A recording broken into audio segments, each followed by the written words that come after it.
Fireworks תוכנה מצוינת לבניית כלים לאתרים. עם Fireworks נוכל לבנות כל מיני תפריטים, ממשקים גרפיים בצורה הכי נוחה והכי פשוטה, ו-Fireworks תעשה בשבילנו את כל הקוד. Fireworks מתבססת בעיקר על תמונות PNG, גם הטפסים שתיצרו יהיו בפורמט PNG. למרות זאת מדובר ביצירת קובץ תמונה שיכיל בתוכו עוד הרבה קישורים או מאפיינים אחרים. אחרי שתפתחו את Fireworks תוכלו לראות את הממשק הבא מולכם, תפריט מאוד מצומצם ופשוט. אנחנו נתעסק במדריך הזה של ההיכרות ב-Fireworks Document ו-Fireworks Template.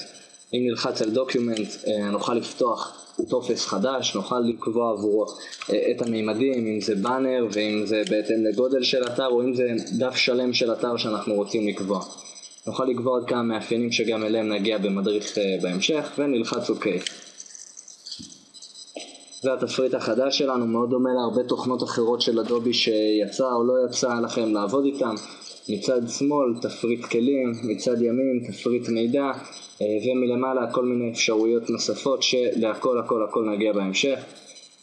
עוד אפשרות מאוד מאוד נחמדה שאני רוצה להראות לכם מ-Fireworks זה כשאנחנו פותחים טופס חדש מתוך טמפלט, מתוך תבנית מוכנה מראש, בוחרים בתיקייה Web או כל תיקייה אחרת, לצורך העניין נבחר ב-Web, ויש לכם פה דוגמאות. נבחר בדוגמה ונפתח אותה. גם בהמשך נלמד ליצור תבניות משלנו, אבל כמו שאתם רואים, אתר מאוד מאוד מקצועי, דוגמה לאתר, תפריטים, אתם רואים, זה כבר מסמן לבד, הוא מכיר את הכל. תוכנה מאוד מאוד ידידותית, מאוד מאוד שימושית ומאוד ייחודית גם.